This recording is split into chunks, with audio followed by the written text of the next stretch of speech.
Time for bed. But Christmas is tomorrow. I'm too excited to sleep. Would you go to sleep if I told you a bedtime story? Okay. 'Twas the night before Christmas, and Mommy and the kids were worried about Daddy when they heard about the bus crash on the radio. But Daddy came home safe and sound, and it was the best Christmas ever. Yay! However, everybody on the packed bus died, and their family spent Christmas Day identifying bodies and planning funerals. What the Christmas Carol Catastrophes, a podcast about the oddest Christmas songs ever unleashed on an unsuspecting public, starts November 17th. No, really? What in the actual fuck?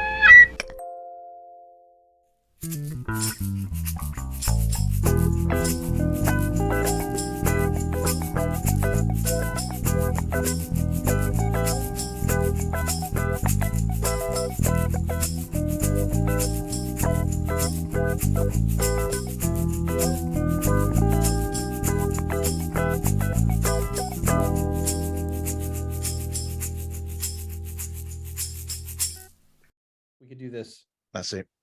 Hello and welcome to Pods Like Us. I'm Martin Quibell, known to my friends as Marv, and this time I'm joined by Kevin and Chris from Digging in the Dome. Hey guys, thanks for speaking with me today. Marv, thanks for having us. So the show name then, where does that come from? So Christopher, you can take that one I'll roll with that one. So since you came up with it. The podcast started around the pandemic, like around March 2020. Yeah. And originally it was just me, and I called it Skullduggery, but apparently that was taken. The second episode in, and then every episode after that, I invited Kevin because doing it myself didn't feel like right. And as Kevin has pointed out many times, it sounded like I was like spouting a manifesto of my thoughts. It didn't work out. Like I'm much better with a co-host. So, and this guy's my best friend. So it was really easy to talk to him. So it was Skullduggery. Skullduggery was taken by another podcast. And Kevin and I have been in a band for, God, how long we were in a band? For like 15, 16 years? Yeah, it was decade and a half easy. Yeah. Yeah, but we've known each other since second grade. Yeah, we've known each other. We're both in our, I would say, late 40s now. Unfortunately, yes. Yeah. So we've known each other for a very long time. So the podcast, it started out as just kind of, us telling stories about being in a band and, going up and down the East Coast and, playing at places like CBGB's and trying to kind of get famous and be successful and having an indie label deal in hand, and then just falling into the classic trappings that bands fall into, sex, drugs, rock and roll, divorces, alcoholism, all those types of things. And eventually the band disbanded. And, Chris's idea was basically like dig into the minds of not only us, but eventually the people that, we came across and worked with in the past, played music with, and ultimately interviewing them and kind of getting inside their heads and talking to them. So it's not only just getting inside the madness that's within the brains of myself and Chris, but also other people that we've met along the way. For example, we had DJ Bonix on, who's Wiz Khalifa's DJ, and actually Snoop Dogg's on Snoop Dogg's. Oh yeah, right now he's with Snoop Dogg. That's right. So, he's a local guy. He lives about 20 minutes from where Chris and I are. The guitarist for Candlebox. Yeah. What was the band that he was in before? Was it Octane? He was in Octane, yeah. Right. So Right. he was in a band that at the same time that we played together, and he ended up blowing up and shooting the moon and becoming the lead guitar player for Candlebox, and we were stuck playing 10, blowing other things up our noses mostly. Yes. But it was definitely the brainchild of Chris. I'm more of I would like to say the color commentator. If we want to use a football reference, American football, not European football. What is that? So Even that's soccer? What are you talking about? hey, now be nice. I'm kidding. I'm not trying to insult those. Jesus. I'm not a fan of soccer anyway, so you can carry on. All right. Keep going. Yeah. Okay. Soccer Cool. Let's stinks. shit on soccer. Soccer No, I'm just kidding. stinks. I'm sorry. I'm a actually They paid a baseball shit ton man. of money though. God damn. I enjoy soccer. Soccer's My fun. cousin's a very big Liverpool fan. But yeah, that's kind of how the podcast started, and we kind of do little bits, and Chris can talk a little bit more about that. Kind of the stuff that we put together that we try to do for every podcast or every other podcast, just to kind of compete with each other / Always. make Always each been other battle. laugh. Yeah, the name though, like the reason that we really got like Skullduggery, because I mean there's probably some pods that have very similar or almost exactly the same names, but I think I got at least a little bit gun shy because our band is called Desiderata, and we got a letter from a band. Well, now explain what Desiderata is first. Right, so Desiderata is a poem. Yes. That it starts, go placidly amid the noise and hate. It is a Max Ehrheim poem. Yes. So one of the guys in the band came up with the name. We decided that was great. Much to our It was a stupid thing to do because like every time like it's people would impossible announce to it, they'd be like, they look at their name because it's Desiderata. So a bunch like a stoned MC would be like Desperata, Desertata, Desperado, Desperata. It's like, oh, none of this is working well. Desiree's Tatas. Oh, it's So- it's the Adam Sandler joke, isn't it? From Click, isn't it? Oh, Mr. Abba Bubba. Yeah, exactly. That, Hubba Bubba. Yes, that was Keeps getting the pretty much person's name every. wrong. That was pretty much every. If we played a Every gig gig for the that we first played. time, there was 0%. We can go to the sound guy and be like, look, it's this. Desiderata. We would spell it out phonetically for people. We spelled it phonetically make a mistake. on our first CD. We spelled it phonetically on the cover of the CD because We did. nobody could Yes, pronounce it. that is correct. Because we wanted to make sure people understood what that. And every time anyone asks, "What's the band name?" they always say, "What was that again?" Like they don't know what we're talking about. So Anyway, it was this famous poem. yes, Take it away, Chris. yeah. So then we got a letter from another band in like Michigan that said, of course, there's another band with the name Desiderata, and they're like, yeah, cease and desist by their lawyers to use it. So, like, I guess part of me was a bit gun shy, even though at the time, like, we just started out. I'm like, we can't use the same name as another podcast. I thought we got a cease and desist from the family of the Ehrheim family, the guy that wrote the poem. No, I don't think remember. it was. I never I saw can't the remember. cease. I thought it was another like a mariachi band that was like, we are Desiderata. You cannot be. So we ended up changing it like very slightly to Desiderata with a C, so we could actually continue to like be called that, because at that time we'd been doing it for a while, and we had some kind of notoriety. And then so when we did the podcast and it was like Skullduggery was taken, I was like, I'm not going to even fuck with this. I don't need some fucking dude in like in Peru like trying to come after me with some like Day of the Dead shit. No, I'm not doing it. So we changed it to Digging in the Dome because it kind of had the same kind of thing. Skullduggery, digging into the skull, digging in the dome, kind of the same kind of concept. So that's where we landed. And why we had this lovely logo. Cool. There So it is. well, you've already gone to that then. Let's hit that now then. So the logo. Who came up with the logo? And yeah. I'm gonna let Kev take that one. That was me. It's kind of designed off of I guess it would be an old gold coins, kind of pirate, Yep. Type gold coins. So a friend of ours who we had on the podcast, Canvas Designs is his business. His name's Cam. He's out of California. He did the actual design for us, but I kind of mapped it out for him. I sent him a picture of the coin. I said, it's kind of digging in the dome, so we kind of want the pickaxes, kind of the skull, kind of harkening back to the skullduggery part of that Chris explained. And that was my concept, and I really kind of freehand drew it out real quick and sent it to him, and he is phenomenally talented and came up with that. And he's done logos for very famous comedians. Bert Kreischer's Absolutely. recent tour, the Fully Loaded tour. He did all the logo design for that entire tour.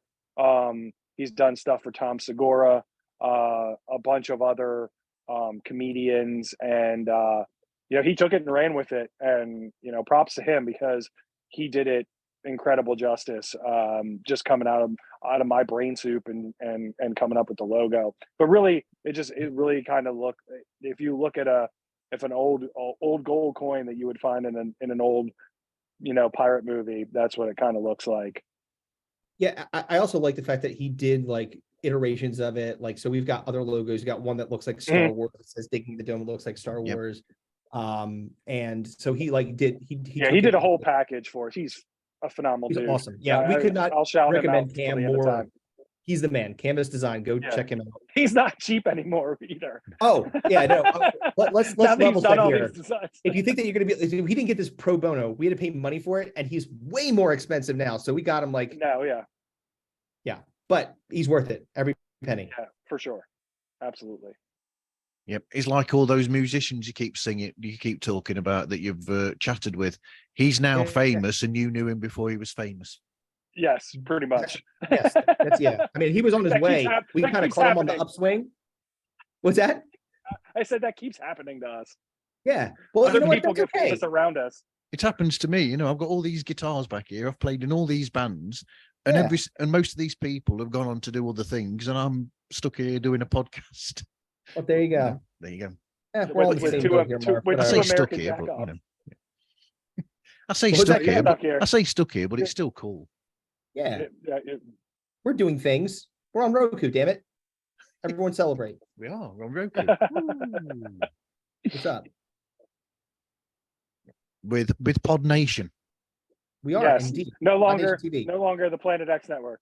No, we've been disavowed it, even though that was a pretty cool name. I guess he got letters for cease and desist. What is this? Like some kind of plague. Like we can't get away. Whatever we're involved with, someone's got our name somewhere already copywritten, and we're getting screwed over. Even if it's not ours, we're just affiliated. So we're bad luck, I guess. People are either getting famous or sued because of us. Yeah. Well, famous or sued is gonna be our biography. That's gonna be our biography. Our joint biography. Famous or infamous. Yes. Yeah, there you go. We're a little bit of both. So what inspired you then to start doing the show? Actually, before I ask that, I will say that there is something cool about when you two talk. I only mentioned it on Facebook earlier on with somebody, and I said to one of my bandmates, I said, it's something that I miss, which is, do you remember that one of the weird things about when you're in a band is most of your rehearsal time has nothing at all to do with getting the songs off pat. It's all the crap that you talk about, oh, I went to see this film. Have you heard this music that's come out, this new album by such and such? It's all the chat that you miss in those rehearsals and those writing sessions. That I really miss that. And you two talking reminds me of that a lot. Yeah, I mean, we did lots of I guess we have technically 3 studio albums and a half a studio album that's never been finished.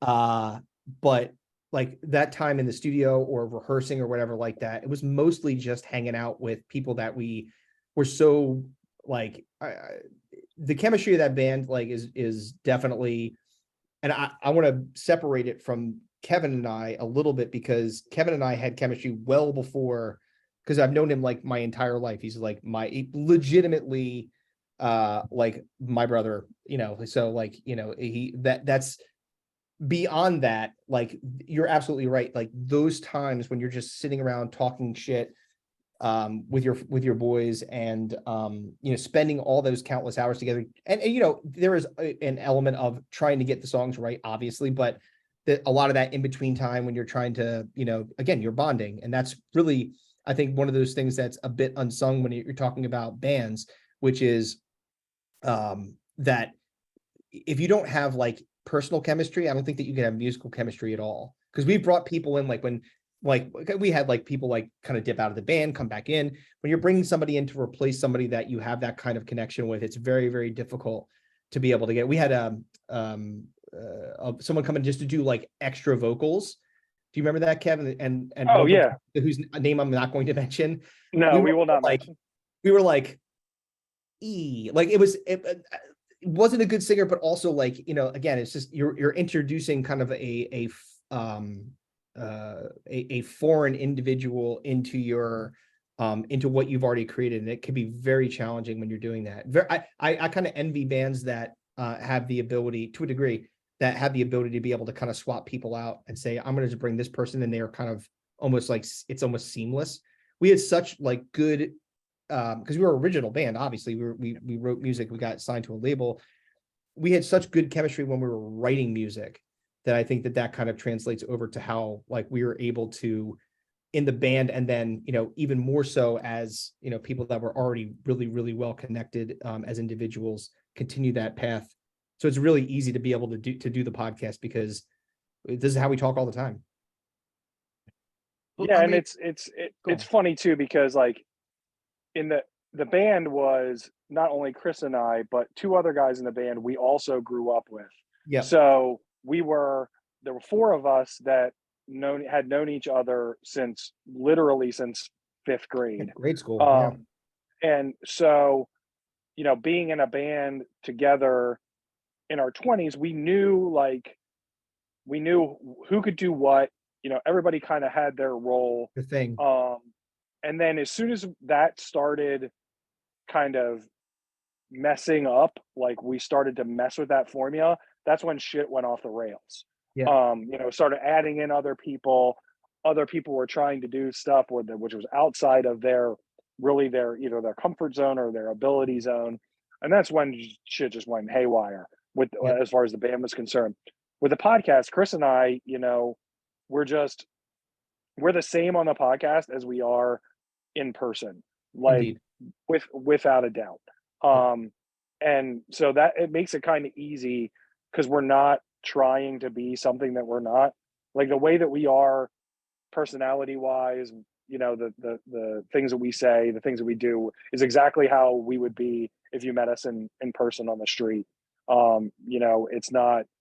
It's not rehearsed. Rarely do I ever bring anything written to the podcast, unless it's something where we're actually trying to like pick a draft, do a draft of the our favorite things about fall, or our least favorite wrestlers of all time, shit like that, where it does take a little bit of research. Outside of that, what you see is what you get when it comes to the two of us, which is pretty great. Yep. But I remember that, staying on that for a little bit, because, it's very rare that I get to talk to people who, have been in the music business, same as me. So, and been in bands. Another thing that I used to do a lot was when we used to be in the studio, for instance, and there'd be a bit of tension and you'd be trying to nail the part or whatever. And then sometimes, people might get a bit tetchy with each other and a bit, have problems with each other or whatever. I used to have this thing where I'd be like, do you know what? I'd turn to the engineer in the studio and I'd just say, right, we're just going to have an early break here. Okay. And then I'll say to the others, come on, let's get away from this for a bit.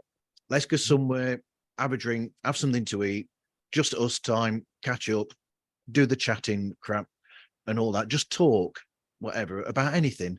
And then when it's calmed down a bit, because you'll find that going back into that, the friendship that you've got, that the band's built on originally anyway, I always found that then we'd do that, and then you'll get to that sort of like, you've calmed down, you go back into the studio and you hit it straight away like that. You've got what's needed there, because that tension's been pulled away. And the fact that if you're in a band like that, it's easier because you know how to be with each other and how to get the best out of each other as well, because you've got that background.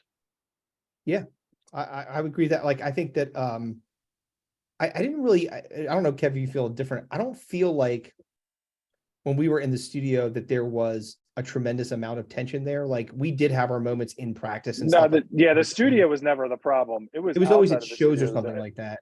It was always the shows of practice. Live shows of practice was always the problem. Studio was always on point. Like, really never kind of had any disagreements with arrangements or any sort of backlash with people not pulling weight or Right. any disagreements in the studio. It was always practice, or the decision making outside of practice of the studio that was really the problem. Yeah. We're there was just people that were really good from a chemistry perspective musically, but then people that were not so good from a chemistry level personally. Yeah. And that's really where kind of the rubber hit the road with us, and shit kind of went off the rails. Yeah, I think that like the good news of all of that is that through the tough part of like having like a kind of a breakup. What happened to you? Did you get My sucked lights into went out. I'm trying to turn them back on. Kevin went There we go. dark My and lights went. My lights He's went gone out. to the dark side.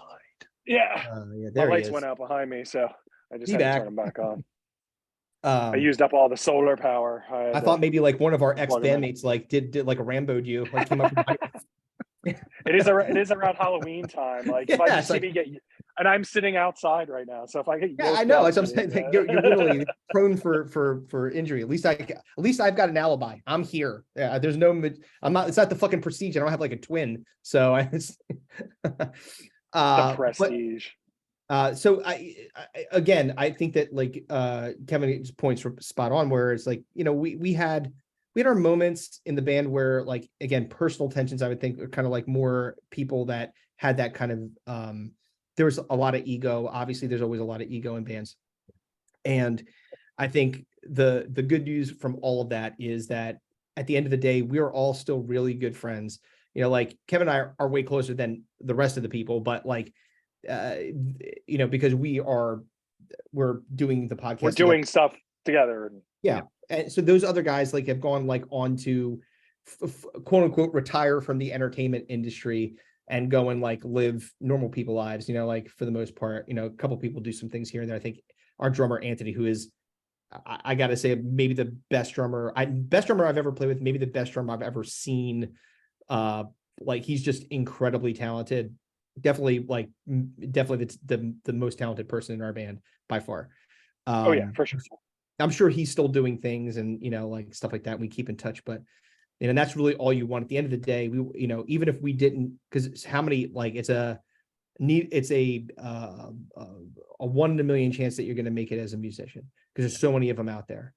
And the fact that we could have a band that had the success that we had, be able to play at the cool places like Kevin mentioned, we played at CBGB's. We played there 4 times. In the CBGB's book, our sticker is like kind of front and center in this one picture. It's super cool, right? Like being able to play in an iconic place like that, and just again being able to have the experiences that we did. I think really, and then being able to do that, have the kind of breakup we did, get back together, and then kind of end as friends. I think was for me like maybe the most rewarding part of all that. And obviously, from that to a degree, was born a pretty successful podcast. So that's cool too. It's cool. It's a cool podcast. So you've gone into show history, and have you described the show as well? Yeah. Yeah, I mean, like Kevin kind of hit it. Like we do interviews with people for sure, Yep. right? Like that's something that, and we've not done as many as we should have been doing lately, just because we haven't had. We've just been talking a lot, like about a lot of things. There's a lot going on in our lives that we are just kind of staying connected on. So we'll get back to probably doing. We both have actual corporate jobs too, Yes. which and families as well. So it makes, and we produce, and I'll give Chris all the credit. He does all the back end production of the podcast. But sometimes it's hard just getting together every other week to record 100%. because of our schedules.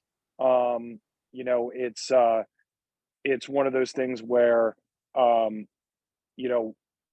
an interview here and there helps kind of break up those moments when maybe Chris and I can't get together to record a full podcast. We'll bring Right. somebody in to talk to them.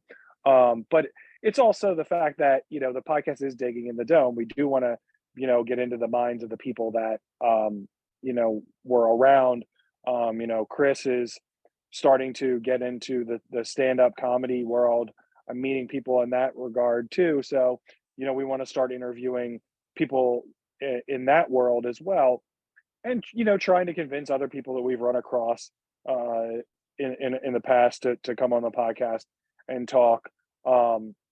People that we haven't yet gotten famous enough on our podcast to have on. We always have like come on.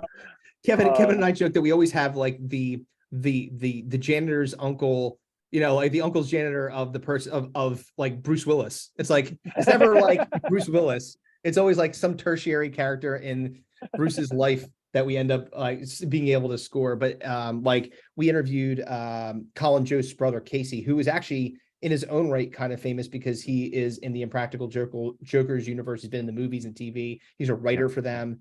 But it's like there's Colin Jost, who is ridiculously famous, and he's married to Scarlett Johansson. Yeah.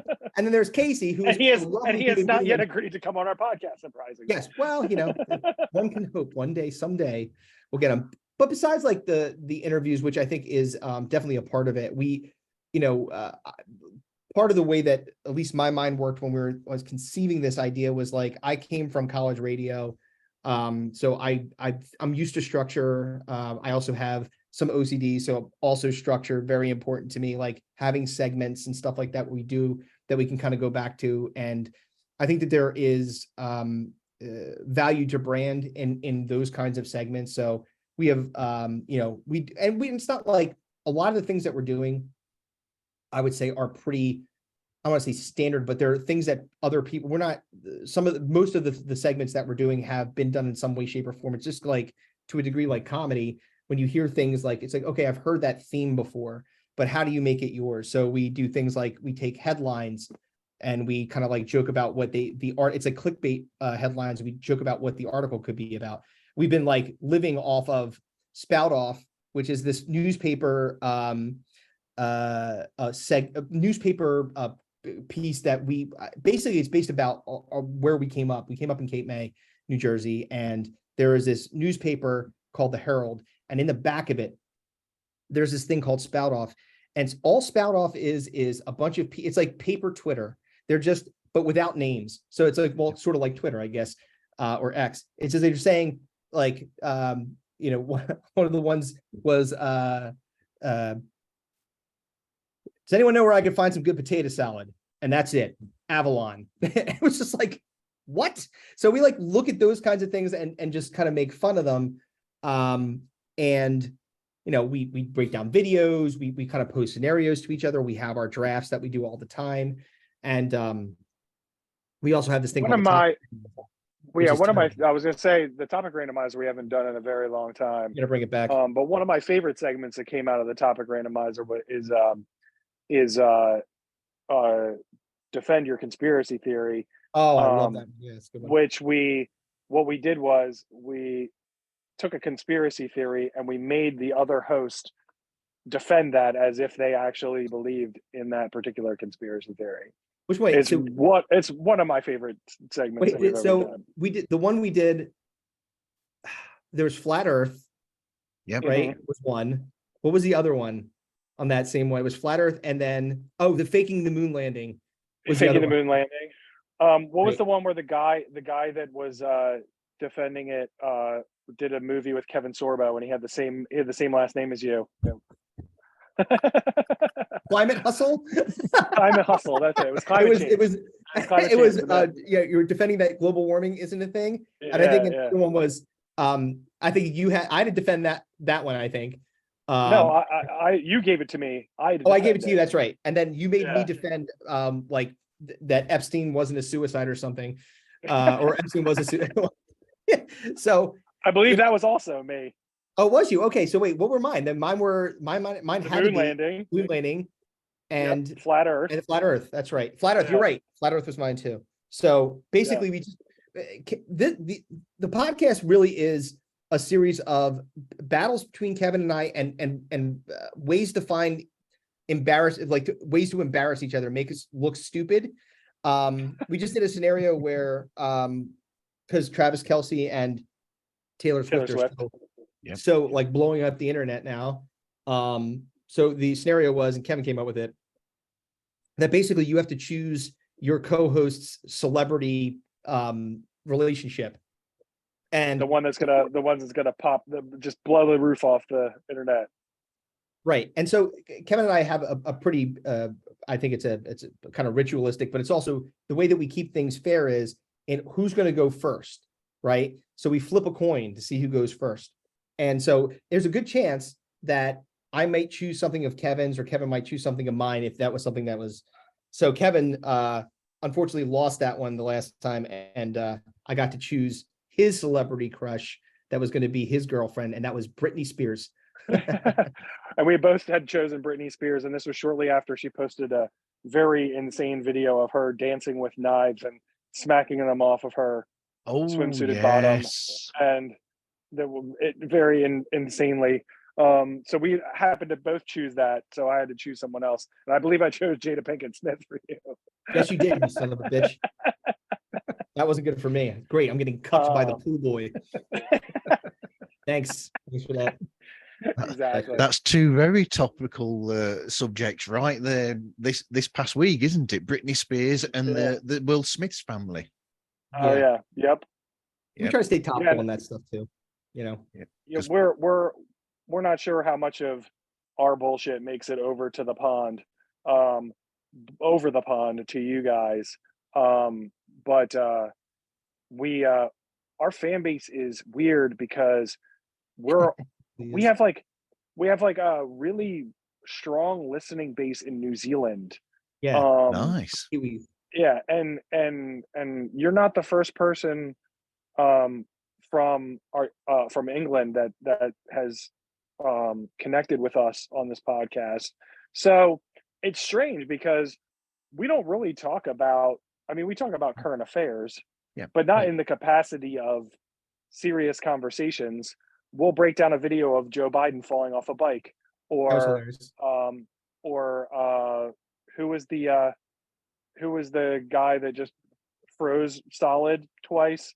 Mitch McConnell. He got freeze framed. Yeah. Yeah, who just literally just stopped talking in the middle of an interview. Wow. So we talk about that type of stuff, but we also have we broke down videos of the dude that was at the town hall that was arguing that you can't call boneless wings boneless wings. Remember that guy? Oh yeah, because it's not actually bone. They're not actually. There's no bones in them, so he was unhappy that you were calling them wings. He said you can call them saucy nugs or trash. Or trash. Here, I've given you a plate of trash. Do you want some? Do you want some sauce with that? Yeah, apparently there. Well, he was not a big fan of that. But yeah, we'll find just random weird shit. One of I think I'm pretty sure, Kevin, that it's maybe our most popular episode. We're like somewhere close to 70 or 80,000 views on it. On YouTube. And it was the one where we broke down the rap battle of Top That Teen. Oh man. Teen Witch, or whatever it was called. What was that movie? Teen Witch? Was it Teen Witch? Teen Witch, I think it was called. Yes, it's an 80s movie, and it's just terrible. We're gonna, on the next podcast, we'll let you in on inside of this one. We're gonna break down another. I can't remember if it was 80s or early 90s. It might be early 90s. There's a movie called My Boyfriend's Back, where it's Halloween time. It's spooky season. So the movie is about a girl's boyfriend who is killed and comes back from the dead as a zombie, and she continues to date him as a zombie, and how it's a dog shit movie, and I cannot wait to discuss it on the podcast with Chris. Yeah, it's that's going to be our little Halloween break. Yeah, it's pretty horrible. That's a good point though, Kev. Like, so like one of the things that we do fairly regularly is like we like to do very topical things based on the season. So we just got done doing the best things about the fall. Like that was one thing that we do. We do a lot of Halloween stuff, you know. Yep.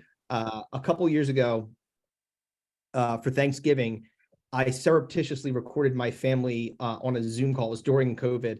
And basically took that, we clipped it and made fun of it.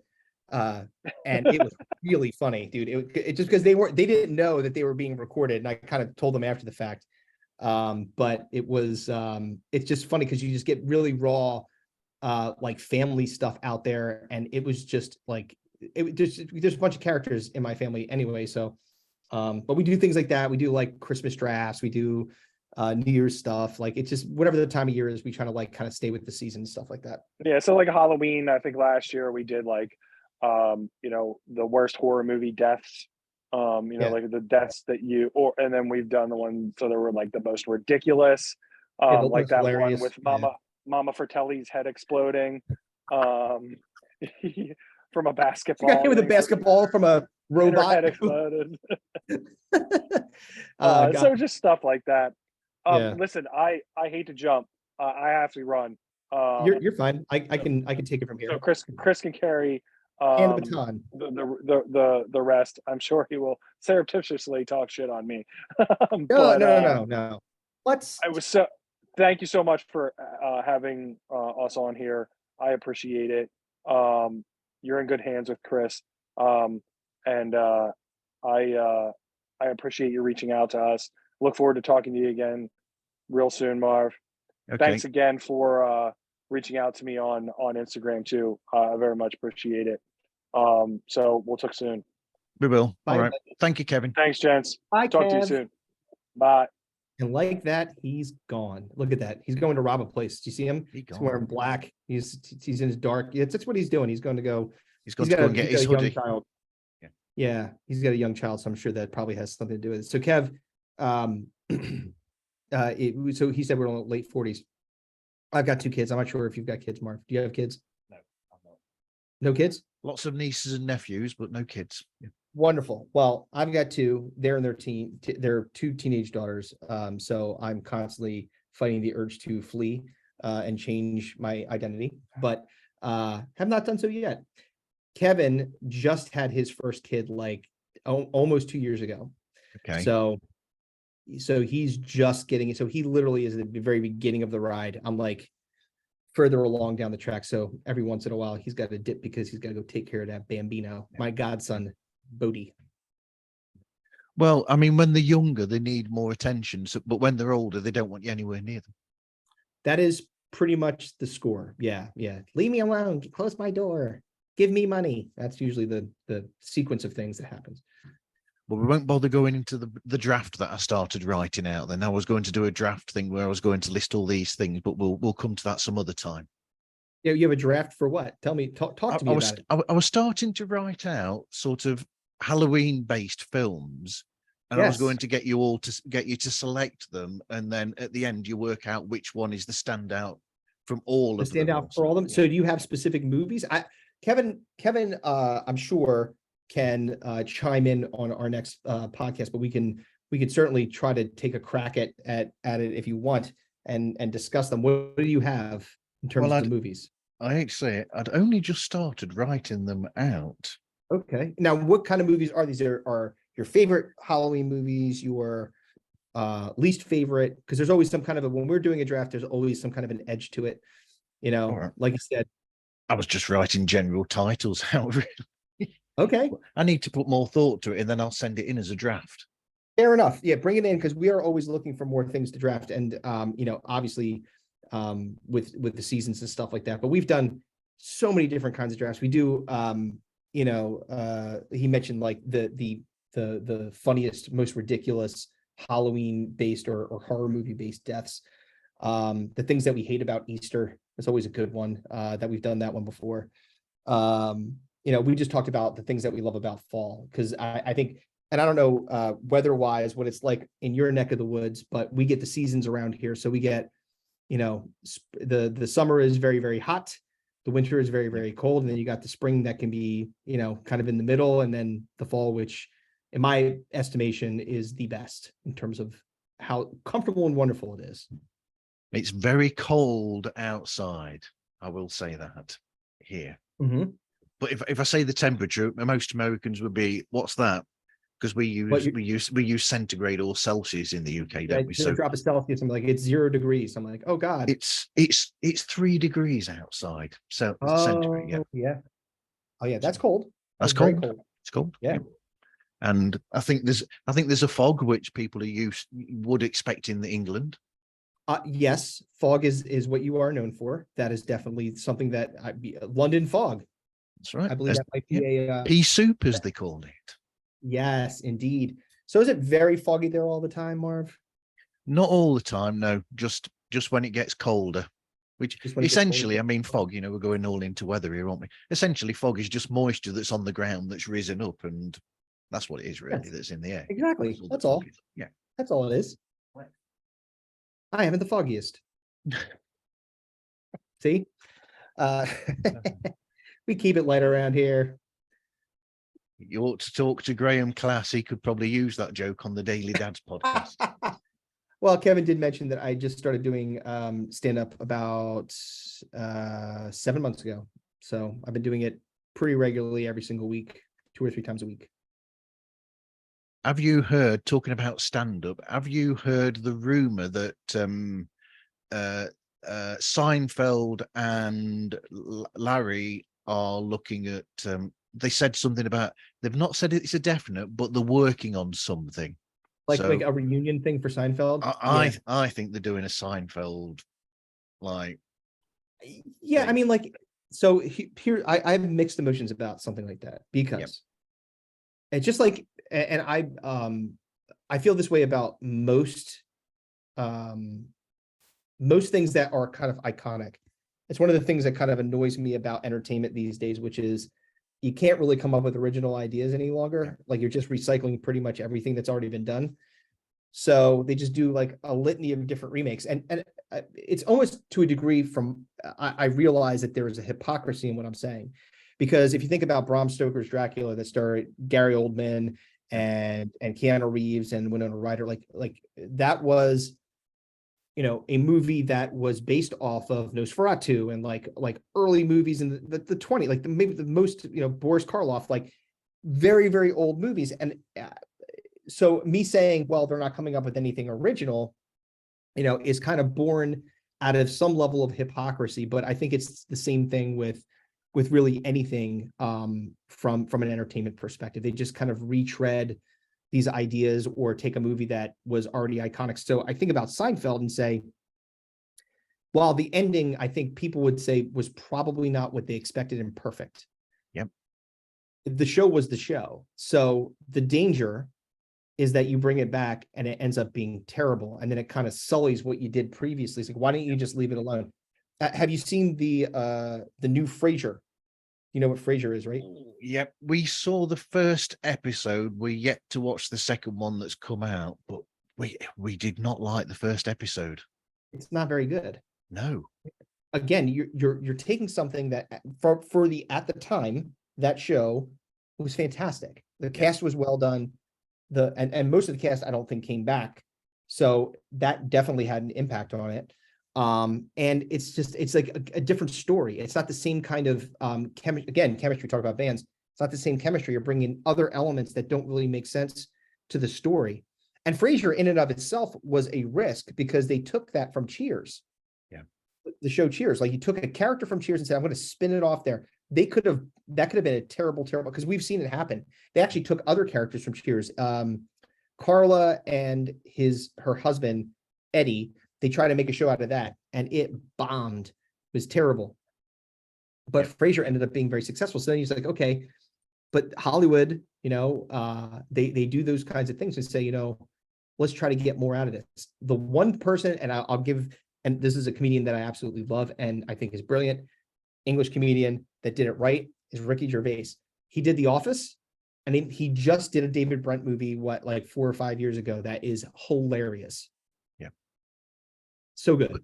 But you find that as well with somebody like, Sacha Baron Cohen, who will only do one season of Ali G. Then there's a film of it. That's it. I'm on to the next character now. I'm on to Borat, and then that's done with, and then I'm on to the next character. And he's constantly reinventing because he's trying something new. And that's the same with Ricky Gervais, where he just does 1 or 2 seasons, like that one where he sees Ghost. That's just 1 or 2 seasons, and then that's it, done. 2 seasons, it's over with. And that's the thing, is like when you like, if you've captured that lightning in a bottle and you've got that right formula for people to really enjoy what you're doing, again, it's the but I think that we could do it again kind of mentality that becomes really challenging. They're talking about doing another, I'm not sure if it's a movie. I believe it's like continuing a series for the American Office, and the American Office was a risk because so many people love the British Office and say, you can't mess with that, so good. How can you possibly think that you can replicate that? And they were able to do it again differently, but have similar tropes inside of the American Office and made that really good for a long time. So now they're saying, okay, we're going to do it again.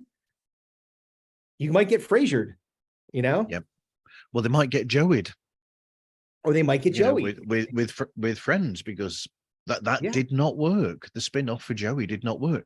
But then the problem that they had there with that one is the fact that they basically copied verbatim exactly the idea of Friends, but essentially put Joey there with a load of other friends. Right. It's like, all right, we're going to replace everybody else that you loved with people that you don't know, and this one character that you like. It's like, probably not going to work. And I get it. Like, look, obviously we are living in a world that is absolutely starved for content. Yeah. So because you have so many different streaming services and medium that like you have to be able to fill that stuff up. And so these guys are probably like, we got to figure out something. And so the easy thing to do is to say, well, I can hang my hat on somebody that I at least know that has been liked previously, or a concept that's been done before that might be something that people want to revisit, or a group of people like Seinfeld. So that's for me, that's the risk. And so the only thing that gives me a little bit of pause to say it might be great is because it's Larry David and Jerry Seinfeld doing it. Yeah. And Larry David's already proven that he can go, and Curb Your Enthusiasm it probably is funnier than Seinfeld ever was. It's hilarious. But I think that in some ways, as much as I love what I've seen of Seinfeld, I've not seen it all. I've recently started to do a rewatch so I can catch all of them, really. But I think a lot of the bits that stand out to me, I'm assuming, are the Larry David bits in the writing, because to me, when I see the character George is absolutely Larry David. 100%. Yes, absolutely. 100%. And that's the thing, like, so and again, you think about the character that maybe most remember, like Jerry is somewhat the anchor in that, because he's the star, he's the comedian that, they're like this guy that's kind of coming up in the ranks and building his career and going on the Tonight Show and doing all this stuff, getting a pilot with NBC with George, of course. Like, those are things that I think, again, you kind of filter, but the characters around them are really the more interesting part, and particularly George. Because he is he does things just so self-serving. And again, you look at Larry David, that's very much the way that he is in Curb. And you hear that that's really who he is. Like, that's the guy. He's building it off of his own characters. His character's so quirky in life that he's able to make it a little bit hyperbolic, and then, deliver it to everybody. And everybody loves it consistently. Everyone's always loved it. But essentially, George and Kramer as well are different aspects of Larry David, but Larry's not exactly the same as them. The sort of those aspects of Larry David to a real extreme. Exaggerated. There are these exaggerated like traits of him. So it's an amalgamation of all these things. And to a degree, Larry David was a stand-up comic. He wasn't successful at it. Like, as successful as he is as a writer and a producer or anything like that. But he was a stand-up comic. So again, Jerry is in there, right? Like, there's all those pieces that's like kind of again, like these different personality traits, to your point, that have been kind of carved out of him and made to be like, this is who he is. If the was that movie Inside Out, where all those emotions are in your head and they're all different people. That's kind of like what Seinfeld is. It's just all those different things are characters in Larry David's brain. So personally, if they do something with that, like you said, I'm looking forward to them being able to do that, because the fact that not only have you got those two together working, but also the fact that, as we were saying with bands, yourself in band that you've been in, and then band that I've been in as well, there's something good about the fact that they've kept the relationships with all of the main cast members as well, because you've seen that over the years where Michael, who plays Kramer, you'll see them catching up with each other all over the place, and Julia Louis-Dreyfus, she's all over with them, and all these people are still in each other's, bubbles. Indeed. Yeah. And I think that it can go really one of two ways. And you see bands do it all the time, which is, there are those contentious things like, and again, there's always going to be like friction. That's the nature of creativity, is that there's always going to be friction. There's going to be disagreements about things, whatever. And music in particular, because you definitely have a specific kind of way of seeing how things should kind of go together. Right. And, or you have a concept of something that maybe somebody's not going to love. And that's okay. Like, again, all okay, as long as when you're done, you put it behind you and say, this is all part of that creative process and not necessarily personal things. And it's when those things become, and I think in particularly when individuals try to rise above what the actual collective has done together, is when things get hairy. It's like, well, you're saying that you don't, you're saying that you don't want to do this or you don't want to do that. And you get that kind of like egotistical thing. It's like, all right, we're trying to operate as a group of peers. And if you start to have this one person that's trying to now be I'm going to be the leader of this thing and I'm going to direct the traffic, it can get nasty. But so long as they, we're going to move on this subject really quickly soon. Yep. But just to sort of finish it off in a way, from my point of view, so long as they don't over egg it in a sense, because I think if they do too much of it, it might sour what's been there before. So long as they know we'll do this amount to it and then we'll leave it there in a sense. Yeah, 100%. I agree with that. I think that, again, they're having opinion and again, that's where you like really do have to set the table of, this is an even playing field with all of us. Like we should be all working together to create something, and everyone's idea, whether it gets used or not, everyone's like, hey, maybe we should do a change here or add this kind of sound here, or whatever it is, like add this, a triangle might sound good here, like whatever, like those things all have their place. And when it comes down to it, if you have a good enough relationship and an honest enough relationship with your bandmates, you could say, you know what, I appreciate that, but doesn't seem to fit. And then it's, again, a consensus. Does everyone agree with that? And you have to be okay with saying, my idea can get shot down. It doesn't mean I'm not a good musician. It doesn't mean these guys don't like me. It just means that particular one did not land. That's right. Yep. So get your list back again, Martin, of questions. All right. So what have we got? So record it. Crikey, we're only at point number 4. So recording and editing then, how do you do that? That's all me. So again, I've got some background in doing video and audio editing before, coming from music background. That actually helped because operating in the studio and working on that kind of stuff with the engineers definitely assisted in that. I worked at one of my corporate jobs. I did a business podcast there, so I'd already had production experience doing that. I've created content for pretty much my entire life in some way, shape, or form. So what I did was I literally picked myself up by my bootstraps and figured it out. Like I got the right kind of programming, I got the right kind of equipment. I started with USB mics and then moved to XLRs with an audio interface, and kind of like along it got the same thing, right? I over time just kind of got all the things that I needed. I got, I edit with Premiere and Audition. I do a lot in After Effects to kind of give it some pizzazz. We try to do, I really wanted to make sure that when I was putting something out, that it was something that I would be like, wow, that's really cool if I did it, so the things that you see, like that's all stuff that has been developed by me using, the tools that were provided to me by really Adobe. So shout out Adobe. They've been a really good partner, and just learning through YouTube. So, it isn't, I'm sure it's an exhausting process. It can be a difficult process to go through that, but it really is, once you get good at it, it is actually kind of fun to put this kind of stuff together.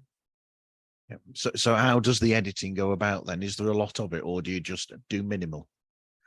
Well, I mean, because there's production involved in it, like meaning like if we're breaking down a video, we're watching the video. I've got a flat screen TV up against the wall, so we're watching it.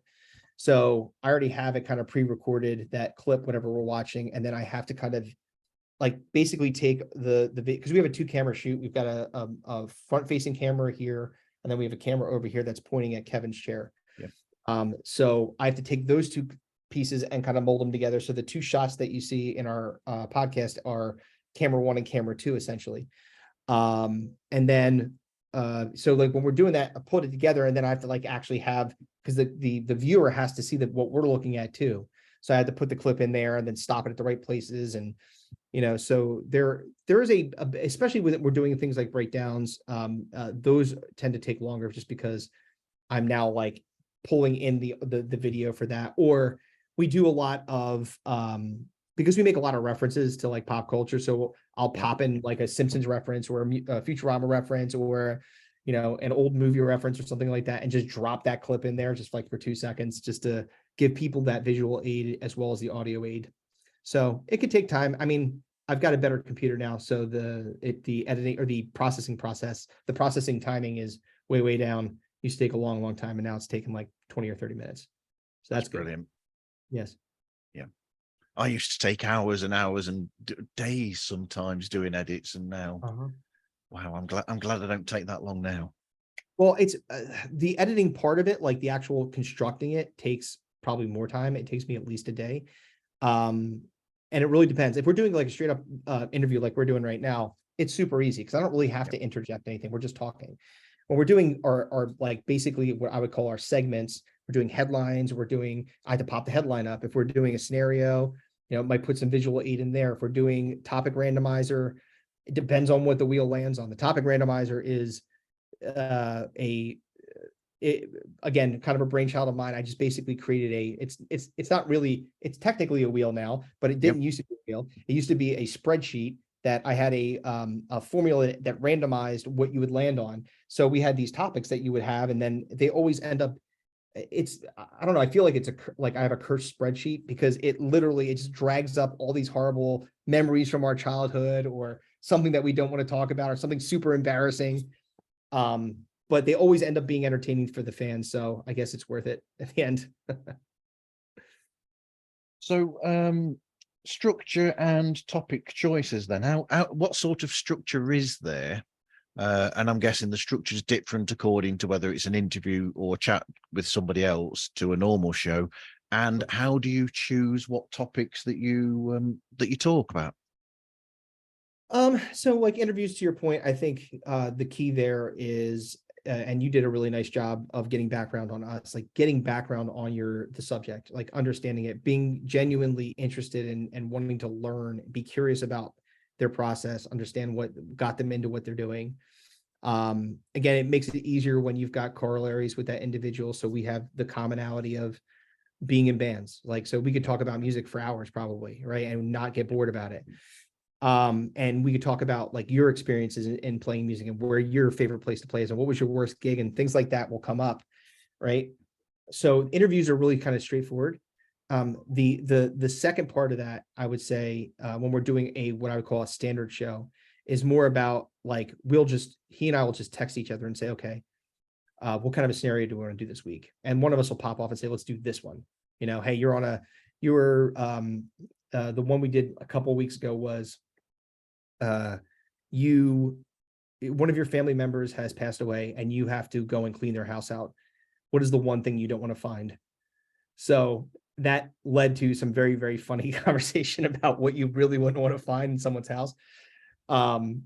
So it's like that kind of thing. And then like breaking down videos, it's the same thing. We like find a clip, we're like, this is ridiculous. We should probably talk about this. Topic randomizer is what it lands on. So now the topic randomizer went from a cursed spreadsheet to a cursed wheel, and it's, you just spin the wheel and whatever it lands on, you have to do it, whatever it is. So that's kind of like a that kind of structures itself to a degree. And then drafts, it's the same thing. We just kind of talk about, hey, what do you want to draft this week? And then we'll just then come up with what we think are the right draft picks, and then we battle in that and see who wins. So you've got a real wheel of misfortune.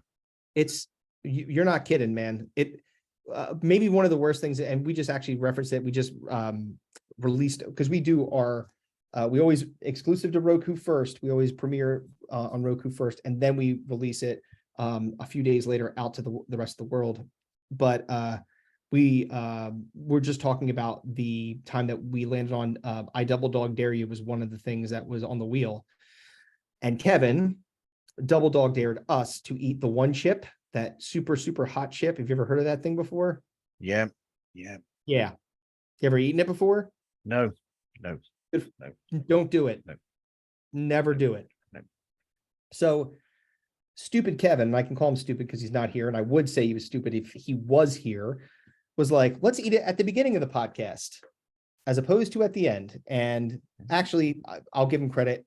Comically, it was pretty brilliant, because the entire episode was us just struggling through, trying not to die from that stupid hot chip. It was horrible. So yeah, it is a wheel of misfortune for sure. My family has gotten mad at me more than one time for stories that have come out because of that freaking wheel. Yeah. If you ever see the top, I'll send you this. We always have like kind of a segue stinger into our thing, or whatever segment we're doing. And the topic randomizer definitely has that feeling of dread when you hear it, because that's what it is. It is definitely all bad. It's just going to make you do things you don't want to do. Yeah, me. So you've already mentioned how you choose the guest. Then what we got next? Music and logo, music for everything. Where does all that come from? So the logo we talked about, we got Cam from Canvas Design to put that together based on some concepts that Kevin talked about. The music, actually, interestingly, is from our band, Desiderata. Cool. I took maybe definitely our most popular song called Medicine. And basically I took it and kind of remixed it into what it is for the theme. And obviously I put together like the visual behind it too. So that we get a lot of feedback about how cool the opening is to our podcast. Everyone really, really digs how we put that together. It's kind of got like this like kind of very ominous, very start to it. And it's got this very almost disembodied voice kind of saying, if you get inside of my head, and it kind of echoes out. Like that's kind of like, again, it's all music from our album that's on iTunes. So super cool that we were able to take that, repurpose it, and then put that together out there. It wasn't always like that. I think like 2 or 3 years ago is when I put that opening together. I mean, my music's my own as well. They're just little bits of music that I've had lying around that I just thought, that sounds cool for a podcast. Pop that at the beginning and pop this at the end. That's the music. That's it, right on. And again, it's one of those things that it's if it's catchy, if it's and it's yours too, like, which is mostly important. The podcast is about you as much as it is about the people that you're talking to, right? Yep. And then I don't get any problems either from anybody having to pay anybody to do the music. Yeah, exactly right. Isn't it nice being a musician? So cool. It is cool. Having all the instruments behind me to do it with. Oh yeah, you can just do whatever you want. Then the keyboard's underneath the laptop right now. So. Oh, right, there you go. So you've got it all right in your studio. And it's amazing too. It's like one of the interesting things that I find about talking to podcasters and or musicians, like everybody that we're talking to always has like this kind of equipment just lying around next to them. They're in their own little studio. My studio is, for all intents and purposes, my man cave.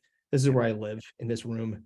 And I have the most fun in this room. Certainly not the bedroom anymore. I've been married for 20 years. Hey, Man, those things there that I'm pointing to, they're actual didgeridoos. didgeridoos. I was about to say they looked like, I was going to ask. It was either that or they were you like were a karate expert. You had like those bow staffs. Yeah, it's two didgeridoos, two Australian didgeridoos there. That's incredible. Then, that's awesome. And then I've got the tamboura and the sitar in the corner that you can't see as well. Yeah, you got a whole thing there, man. That's great.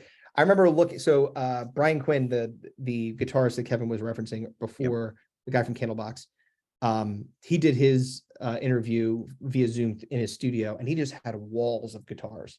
Like if you go back and see it, the Brian Quinn interview. I was just like, basically the entire time I was barely able to talk. So I was like, I just want to play all those guitars. Like there were so many cool guitars in there. I've not got that many. No, you've got it, but that's still, I'm sure there are probably, you got pretty good. What's your favorite guitar? My favorite is the Telecaster. Yeah. All right. SG's and then my second favorite is I've got an Ibanez Art Core, which is similar to an old 335. Yeah. Ooh, I do like an Ibanez. So the idea is that I mean I'm going really into the things here. This is going to bore some people that don't know anything about music. But that's right. Hey, wait, learn something, you loser. But I like the Telecaster I'll use for the really distorted bits, because there's something about a Telecaster where no matter what you do, you can do really dirty chords. Oh yeah. But they still sound great. Yep. So it's really good for dirty, distorted chords. Whereas the Art Core that's like a 335, that's gorgeous for like if you want to do like a funky, clean, sort of rhythm side of the pickups on that on the rhythm setting for a nice like I said, like a funk chord or something, if you want that, or if you want to do a jazz chord. So you got the different guitars for the different tones. And I think that's where, like, again, when you start getting super nerdy and you could really get into it could be a financial burden if you're not careful. You could be like, I want a guitar for pretty much every flavor that I want. You know what I mean? It's actually one of the things that I like about, and it really is about the guitar. Like a lot of people say, oh, you can use processors and things like that. I mean, it's not the same. No. It's the guitar that matters. It really is. But and bass wise, I can't decide between the I've got a 5-string precision and a 4-string jazz. Ooh. And I can never pick one over the other. It depends on what it's going to be playing, whatever song it fits. It's nice to have options. It is. Yeah, the Steinberger hasn't been played for about 30 years. No, it's been sitting on the shelf, huh? No, that's been sat on the shelf, because who plays one of those nowadays? Those stick bass things, the old Steinberger bass. Yeah, nobody does that really. Quintessential on most music videos in the 1980s. One of those. Oh my God, you see them everywhere. You do, and they cost a fortune. Oh yeah, forget it. So I'm saying it can be a real financial burden if you're not careful. You could spend all your money on guitars. Didn't cost me that much when I bought it back in the early 90s, I'll assure you. That's the beautiful thing, is like when you have the guitars, you don't have to worry about going and buying more and you don't want to. You can just like be like, okay, because you go out now, it's like, whoa, how much you say that was? Yep, I think it cost me £300, I think, in the early 90s. Yes. And now you look online, they're about between $1.5 to £2,000 or something, one of those. Oh yeah. That's what I'm saying. Like that's it. Like, all right, yeah, well, I'm not buying that. I can swing the $300 to $400 on them at the $2,500, $3,800.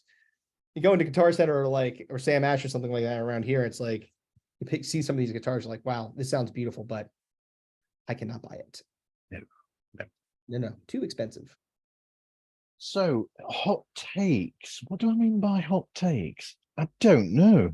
Do we have hot takes? Do we have any hot takes? I know I put a hot take up earlier where I think that the James Bond film A View to a Kill is better than No Time to Die. Oh, I do like A View to a Kill, and I did like No Time. I'm a big Bond fan. I'm admittedly a huge Bond fan. So I wouldn't hate. I don't hate that take. I don't like. I think that View to a Kill is a fantastic movie. It's Roger, a fun film. yeah, it's a great film to watch. It's really, really good. And like, I would say that I'm trying to think. I don't know that there is a Roger Moore Bond movie that I didn't like. I think I liked them all, every Yep. single one of them. Now, okay, so I'm going to put it to you, since you're a Bond guy. Rank your Bonds from least Bondy to most Bondy, or the best Bond to the worst Bond, however you want to do it. It's difficult because, you know, Daniel Craig, I like him as Bond, but I don't think all of his films are good. Okay. So which you're saying that the Bond films themselves were not good? So didn't like Skyfall, or didn't like Quantum of Solace, or I thought Casino Royale was incredible. I it thought was that was a fantastic film. that definitely top 3 of all Bond films that I ever. Yep. Really, really good. Yep. I think that's up there. That might be there just after Goldfinger and From Russia with great. Love. Yep. Also both really, really good. Which are my 2 favorite Bonds, those 2. Yeah. So, but you skirted the question. So you say that Daniel Craig, and you could do it based off of, don't do it based off the film. Okay. Think about it like if you were thinking about Batman. Like this is a question that comics and I talk about this all the time. Like, who's the best Batman? And I think it's pretty common that everyone talks about it, I think. But Bond is another one of those you could say, okay, who do you have, right? And you got to take, what was the one guy, I always forget his name, he was like Willoughby, some George something or other. What the hell? George Lazenby, yep, on Her Majesty's Lazenby, Secret Service. I like that film. That was a good film. But him as a Bond, okay. He's like, you know, he wasn't given a chance. Here we go. I'm going to give you another hot take. I think Timothy Dalton, if he'd been allowed to do more than the 2 films, because the 2 that he did, I think he would be number 2 after Connery. Ooh, yeah. You know what? I liked Timothy Dalton as Bond. I thought he was really good. Yeah, he didn't have enough movies. He only had 2, right? It was just 2. Yep. Yeah, he just did the 2. Then he went to Pierce, and it was Pierce Brosnan after him. It was Timothy Dalton, then Pierce Brosnan, right? Yep. It's tricky because I might go Connery, Dalton, Roger Moore, and then we're going into the tricky bits then, aren't we? Because then if I go Roger Moore, I'm stuck between Pierce and Daniel, and then George is at the bottom, even though I do love that one film. And I don't know which order to put Daniel and Pierce. Yeah, that's a tough one. I'm probably fairly aligned with you. I don't know if I put Dalton 2. I do like him. But Sean Connery by far is numero uno. Like he's the original. He's the best. I'd probably go second, Roger Moore. Okay. Then I really did like Daniel Craig. I would say Daniel Craig, Timothy Dalton, Pierce Brosnan, and then George Lazenby. Yep. Yeah. That's a good shout. Yeah. Yep. I don't know how hot of a take that is, but I gave you the best that I had for, at least for the Bond conversation. The problem they've got with Daniel Craig is that, and I've said this before, is that to other people, is that Daniel Craig had got fed up with it after 2 or 3 films. And in a sense, they might have been better to actually have just let him go, in a sense, and gone for another Bond in a way, because it's almost like he didn't want to really be there after the 3rd film. Right. Yeah. If you're not going to be like committed to the character and be as good as you can be in the character, and part of that too, I think, has to do with the writing, right? So if the writing is not great, then you're probably not going to have a good time, no matter what. It's not going to be good. But and I think the stories for the most part with Daniel Craig's were I mean, the first one was awesome. Yeah. Second one, is a bridge story. Spectre, I thought, like, introducing Christoph Waltz as Blazinski, whatever was his last name. They should have just admitted from the beginning that he was Blofeld and not done all this pretend, I'm not, I'm this person. And then all of a sudden at the end, they call him Blofeld. And it's like, okay, you could have just done that from the beginning. Yeah, like that was supposed to be the big reveal for you. Yeah. Was that, I mean, like, and I do like Christoph Waltz as an actor. I think he's fantastic. So yes. Yeah. It's interesting because I think that they revisit that at all, and I think they did, right, in No Time to Die. I only watched it once. So Yes. Blowfield, Yep. yeah, he comes back. Yeah, So because he goes to visit him, doesn't he? yes, he does. In That's prison right. or wherever he is. Yeah. So now, but I think this Bond is, spoiler alert, not going to be around anymore. So who's next? Yeah. I've not got a clue. Yeah, Don't I don't know. know. We'll see. Only time will tell. Maybe they could do a spin-off. Oh Lord. Oh, great. Moneypenny, the series. No, I don't want to see. It'll be that girl that became 007. Yeah, well, again, they could go that route. They could go the route of trying to like really turn it on his ear or something like that. I heard for a period of time Idris Elba was being looked at as a Bond, which I think he would be really good. I think, yeah, you can do it. Like again, you can those stories. I think you can mess with because there's so many. I think that there's enough source material that you could really, put together a interesting, compelling character that is completely different from the other Bonds, but still very Bond. Yeah, I mean, there's a good quote for that, which I saw a video clip of Sean Connery, and he was speaking about Bond, and he was saying how he was completely honest, and he said, look, he says, I'll be honest, he says, I've only read 1.5 of the books, and he said because he found that the lack of humor in the books and it's straight lacedness throughout the entire book. I mean, I've read 4 or 5 of the books, and I can see where he comes from. And he said that to him, the films are more interesting because you have got that espionage and the whole spy thing going on that's in the books a lot.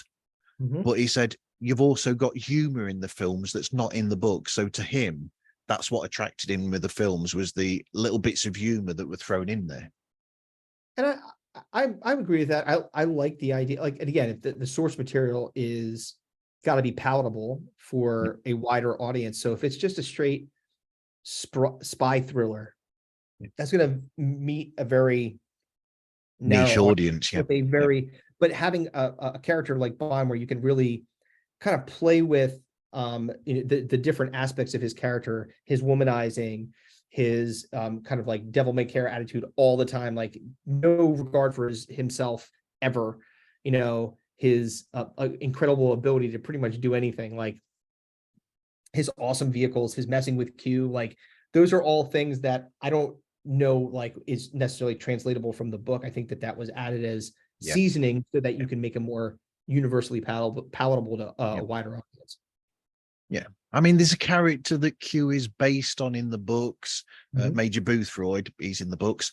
But Q as in Q is not in the books as such. But then again, I mean, I said to somebody who does a James Bond podcast, and we were chatting, and he said something about, he put up this like fan done pick poster of this film, and he says, oh, in a few years we like this, and it said license renewed or something. And that's a title from a James Bond book by another author that's not Ian Fleming. And I said to him, I said, well, really? I said, I don't see why they can't go to source material like that has a more filled out character of James Bond, and then look to that, in essence, look to those books for source ideas. I mean, it's a bit like the Marvel universe, because none of the films are exactly like the comics were that they are named after. No, I'm a big comic book guy too, and like you definitely know the difference. Like there's a lot. I mean, there's a lot they got right, but there's a lot that they really didn't, like character wise. That's why some of the people that are like die-hard comic book fans look at those movies and they're like, I like them, but I don't love them because they didn't, it's just even calling the Infinity Stones not the Infinity Gems is a problem in the comic book community. You know what I mean? Like that's a problem. That was a decision made by the studio to make that adjustment. And, it to a degree, they don't realize that, again, albeit a smaller portion of the entire audience that goes to see those movies, because I'd say 90% of those people are not huge comic book fans. Yeah, you're alienating that 10% that's like the diehards that are like, oh, if you would have just done this a little bit different, I'd have been so much happier. Yeah. But well, that's the industry, isn't it? Disney, and you can understand it, they're wanting to make money, so they will go more towards the 90%. Listen, one thing that I have learned from doing comedy, and doing it in front. So comedy, comparative with music, is very different. Yep. Because in music, you are in a collective group of people, unless you're doing an acoustic gig and it's just you. Most of the time, you're with your band. So, and you're playing music, you're singing songs. People may be familiar to people, may not, depending on whether you're doing covers or you're doing your own stuff. But it's a different animal than going up there and telling jokes and just being you. It's a very naked experience. One of the things that's interesting, though, is because I write every day. Like, it's just one of those things I'm super committed to getting better at being funny on stage, and having material is really how you get there, and then cultivating that material is how you get better at it. But there's often times where, like, you write down a joke and you tell the joke, and the joke in your head feels hilarious. But when you get on stage, boy, does the crowd not like it. It's just, it doesn't work. And that varies too. Like, when you go from place to place, if I'm doing, tonight's a great example. Before I got to do this interview, I was doing stand-up, and material I did literally last night that killed, got nothing tonight. So it was just like, and you just don't know. It's a lot of it has to do with the people that are listening to you. And the crowd, when you're in a room full of comedians, it's always hardest to make them laugh. And it was mostly comedians tonight, which I understood. And most of those comedians already heard it yesterday. So it's probably why they weren't like busting a gut. But that's what it is. It's like, you have to like think about, and similar to that corollary with like things like Marvel or Bond or whatever kind of entertainment, where you've got source material that it came from, that was born from, where you're saying, this is what it should be. If you're a huge uber fan of that, I remember, perfect example of that. I don't know if you know, if you're a fan of Stephen King. Okay. But Stephen King did a series of books, probably 9 of them, I think, called The Dark Tower. Yeah. And everybody and their brother has been trying to take this set of books and make it into a series of movies, whatever. They've been for years trying to figure out how to nail it.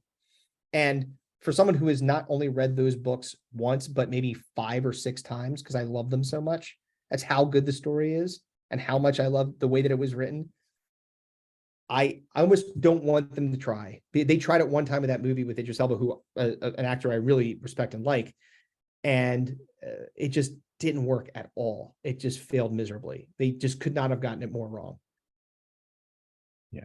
But then again, I mean, there's a lot of famous instances of Stephen King not liking screen adaptations of his books. This is a true statement. And generally speaking, when Stephen King is involved in the film of his books, they're often bad. Like The Shining that was done by Kubrick is maybe one of the best films ever, but also infinitely better than when Stephen King tried to redo it like 20 years later, 30 years later. Yeah. His version of it was like very true to the material, because like the idea of of Jack having the croquet mallet, like that was a big part of that. And like how Jack actually ended up dying in the book is way different than how he ended up dying in the film that Kubrick did. It's actually completely different. It was a boiler explosion in the book, and it was him freezing to death in the movie. Totally different. But again, sometimes it's taking the source material and making it something, especially somebody who's not like married to it so much, like a Stephen King would be, or a uber fan of that particular material. It's a little bit easier to be able to let go and say, I just, on its own merit, I can watch this movie, The Shining, and be terrified by it and think it's great. Yep. But I mean, in a sense, that's why when they did the film with Ewan McGregor, was it Doctor Sleep? Doctor Sleep.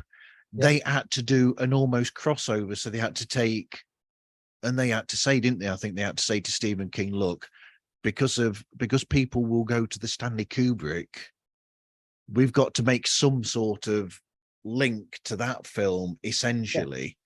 And he had to give into that and sort of say, yeah, okay, then we'll try and do sort of like a meeting of the two. So what was in the book, what's in Doctor Sleep that works for me, and marry it to the Stanley Kubrick. So they had to make because the book's Doctor Sleep, that is based on as a follow-on to The Shining. The Shining. Oh, I've the read book it. is Yep. follow on to the book. So therefore, the way that Dr. Sleep works in the film is different to how it works in the book because they're both from different sources.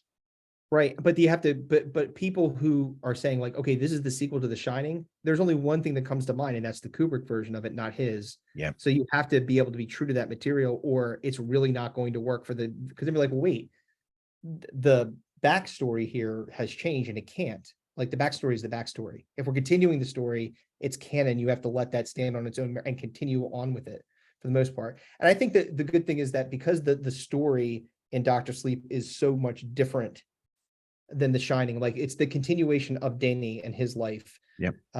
And what happens and how he gets involved in some more, we'll call it supernatural shenanigans. But it's a really, the book was great. The movie, I really liked the way they did it. I thought it was really well done. Ewan McGregor was awesome. Really good villain, like all good stuff. Loved it.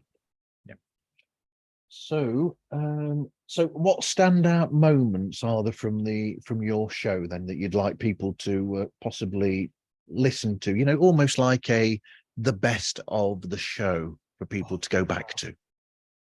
Yeah, they're like so many things that, and again, it's hard to be a super fan of the stuff that you do yourself, but there are things that like Cinco de Mayo is definitely something if you've not experienced Cinco de Mayo, not only because it's so super fan interactive, because that's really what we're doing it for, is so that the fans can compete against each other as much as he and I compete against each other. Yeah. It has prizes and stuff like that, and it's always so funny because we're just talking about literally the worst things of a time period, music and movies and TV and fads, and basically creating where it was born was through Missing March Madness, which is a college basketball tournament that happens over here in the States, if you know about it. Yep. And there's these brackets of these different teams that are competing against each other. So I said, I want to do that with things that suck: movies, TV, music, fads. And then, so go back and watch some Cinco de Mayos, because those are always funny. Because we just are just basically ongoing. We go deep into the source material and like who created it and why they created it and how many episodes of this show was on, and like some music, like, hey, where are they now? Like we'll do that kind of stuff to kind of give you some background around it.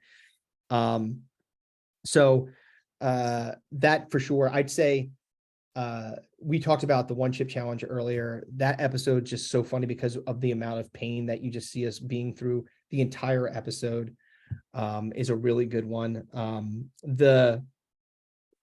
Again, some of my favorite episodes are the episodes where we've done some interviews. So we did DJ Bonix is one of my favorite ones with Wiz Khalifa's DJ, now Snoop Dogg's DJ. Yep.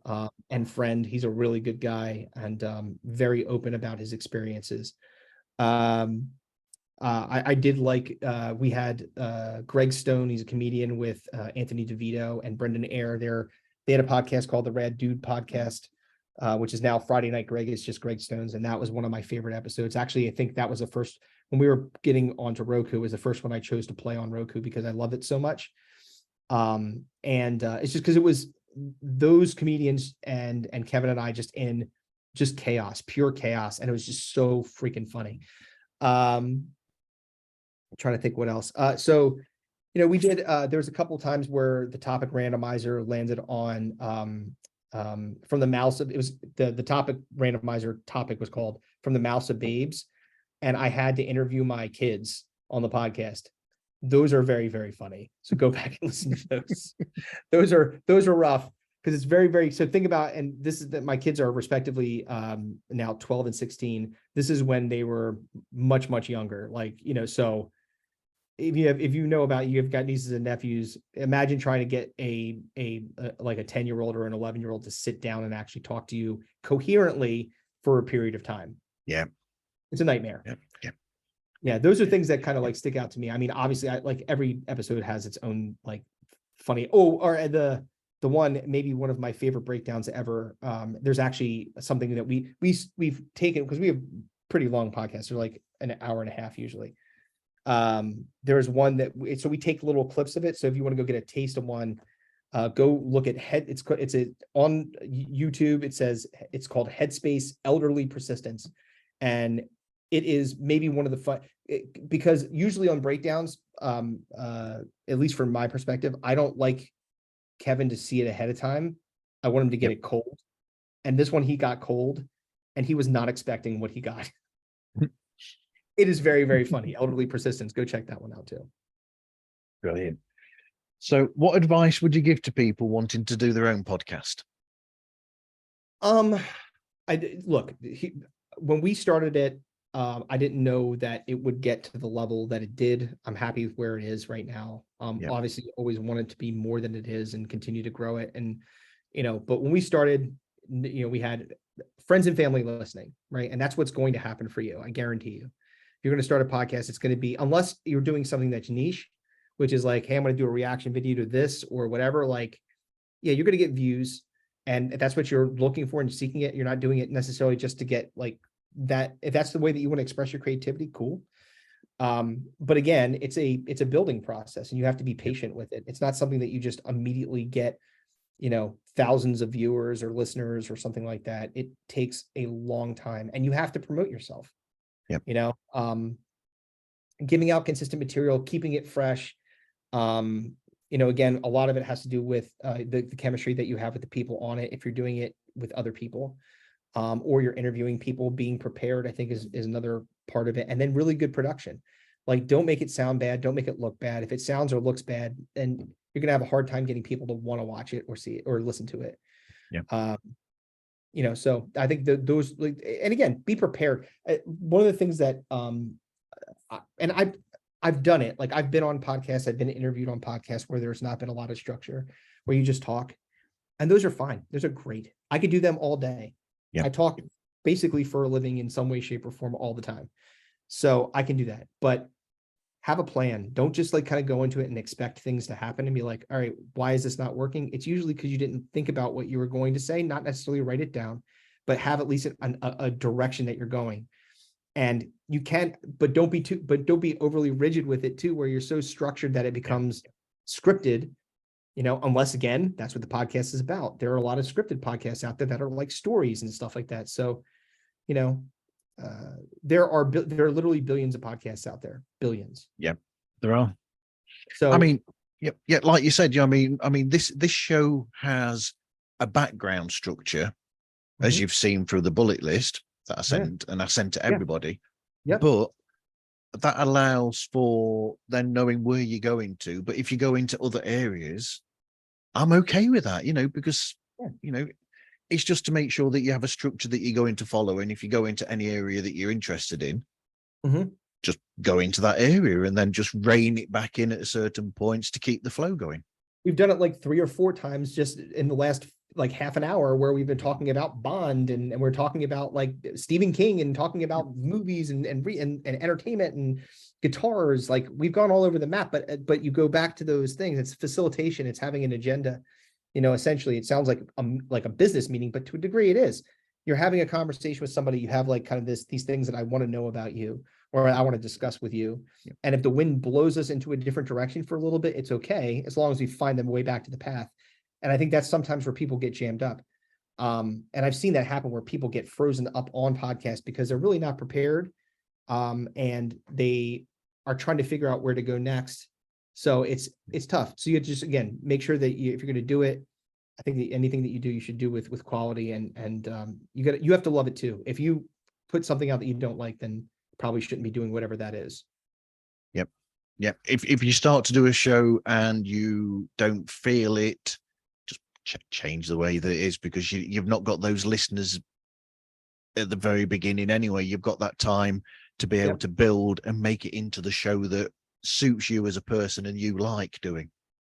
Absolutely. And and again, sometimes it's just some of those moments, those key moments where you've got something, and being able to really, really ride that one home. Like, I guess it was like the second episode we ever did, and it was only when we were audio. We talked about we were talking about catching our parents having sex, and like we both have experience with it, right? Yeah, I heard that one. And it was like, was not well received by really my parents in particular. I think Kevin's parents were not as, they didn't care as much, but my parents were, my mom in particular was not happy that I told that story. And so we did this, the next episode we did, we had a plan to basically write apologies, but the twist in it is that they're not apologies at all. Like, so it starts off very, very matter, like, I feel really bad that I did this kind of thing. And we have this sad walking away music with the Incredible Hulk playing in the background as our music. Perfect. So we read these written things, like, we really wanted to make sure, like, made a big deal of it, made sense. You guys got to listen, make sure that you listen. We're going to apologize for what we did. We don't feel good about it. And it just again, makes a big fat left turn. And next thing you know, we're just talking about all the horrible things that we are going to disclose going forward. And so as bad as it was that I had disclosed these things to my mom about, me catching them having sex, which she obviously knew because she saw me catching them. It was the litany of things that I was just alluding to in the apology that I was going to talk about, like where in the house that I had sex, the kinds of drugs that we did on the back porch, like all these things that they just didn't know about. So imagine, like, you're sitting there, oh, I'm going to get this really great apology, and it turns into the direct opposite of that. And I remember when we did that episode, I remember not talking to my mom for a while because she was really, really pissed after that. But I also remember when we sent that out to people and said, hey, take a listen to this, they were like, that was really, really funny. What you guys did there was really, really funny. So that's when you know that you're on something, like, okay, got to keep on. It's kind of this track of, being really open and honest. That's the other thing too, being open and honest, being really upfront about who you are and why you do the things that you do, I think is important. Absolutely. So what other podcasts do you like to listen to outside of your own? God, I listen to so many. And I started getting into some of the podcasts on Roku. I've listened to your podcast. I've listened to, I listened to some of the other, like, standard ones that, a lot of people listen to, I guess, like, obviously a big fan of comedy. So I listen to a lot of comedy podcasts, like Matt and Shane's Secret podcast is really great. Joe Rogan's awesome, especially if you've got a lot of time to kill. It's like 3 hours long of content, which is pretty great. I'm a big fan of the Legion of Skanks. They're very funny, and again, unapologetically skanky. That's what they do. They're just, and again, I grew up on New York comedy, love New York comics. I'm going to be performing in New York in the near future. So like that, and that's a dream of mine. Like, it's one of those, like, this is my stand-up goals. Here's one of them. I want to go go play in, do spots in the city. How cool would that be? So Legion of Skanks have always been, like, those guys have been really, really funny. I like Your Mom's House. I like Two Bears, One Cave. I like Burtcast. A lot of comedy podcasts. I listen to a lot of that kind of stuff. And again, like, I'm just starting to get into some of the other podcasts. There's a true crime podcast called Reverie. I really like. Yep. Yeah, listen, I am a consumer, a huge consumer of podcasts. I listen to them all day, every day. And I got Sirius XM too, so I'll catch some stuff on that too. Reverie is a really good crime show, and really good production quality on that as well. She's fantastic. She's great. Like, that's one that I really dig. God, I feel like you're asking me to, like, list all my favorite people in the world. There's too many to name. Like, Florida Men on Florida Men, or Florida Men on Florida Man's a really good one if you've never heard that one. Fiddly Dickings, very funny, very silly. There's just things that I'm just kind of thinking off the top of my head. There's so many, like, and that's the brilliant thing about podcasts is, like, those all the ones that I just kind of like rattled off are all very different in their own way. There's some themes to them. Some of them are very funny in comedy. Like, there's some very straight up interview type things. There's the true crime ones that are really, really interesting. And again, well done, pages well researched. So, like, really appreciate that, but they all bring something a little bit different, and that's, again, going back to what you said, like, if you're going to create a podcast, stand out. Like, you want to, if you're just doing it for you, which you should be doing it for you, but if you're just doing it for you and you don't want to, like, make it something, do whatever you want. You know, but if you're doing something and you're saying, hey, I want to be able to stick out, because you remember you're 1 in a billion, billions. How are you going to get out there? And the fact that you have made it to as far as you have is super impressive, and you should be proud of what you've accomplished. That's incredible. Thank you. But I mean, you were, I mean, I didn't mention it earlier on, and I meant to, but when you were both saying earlier on that there's things that you do in your show that other people do in their shows, the difference there is, it's you two that make the show, that give it that something different that those other shows don't have, essentially, which is where we're going in a way, is because if you put yourself out there and you're honest with who you are in these shows, that is what will bring people to stay with the show. Essentially, you as a person and what you portray is what pulls people in. Otherwise, like we've said, there are millions and billions of podcasts out there. If there's one that you don't like, there's one that's very similar that you might like, and it's your own personality that initially pulls people in. And that's what you hope is and again, if you're doing it because you're, and you meant great point, like, hey, look, it's very difficult to come up with what you would consider to be like crazy original ideas. It's difficult to get that lightning in about figured out one thing out that no one ever did before. A lot of things, if not everything, most things have been done. How do you put your spin on it? How do you make it yours? And I think that's what we tend to do well. And it has to do 100% with just he and I being able to talk the way that we are able to talk, you know? Yeah, absolutely. That comfort level. Anyway, thanks for speaking with me today, Chris. Marv, thank you so much. Thank you for staying up late, and I appreciate you, and hope to talk to you again soon. Thank you. You will. Anyway, where can people find you then, Chris, and get hold of you? Oh, yes, sir. Right. So you can go to Roku on the PodNation TV, and we are on 7 to 8:30 on Thursdays and Fridays. So check us out there. You can check us out on Twitter at Digging. Unfortunately, it's not Digging in the Dome because I think it's too long. It's just Digging Dome. Everywhere else, it's Digging in the Dome. Instagram, Facebook, on YouTube, it's Digging in the Dome channel. You can go find us there, subscribe, like it, do all that stuff. We're literally everywhere. You can't not find it. If you put Digging in the Dome in a Google search, you're going to find a lot of stuff, including our website. So go check us out there, and come check us out on Roku, obviously, primarily. We want to keep pumping that thing up. While we're at it, because I keep forgetting about that, and thank you for reminding me.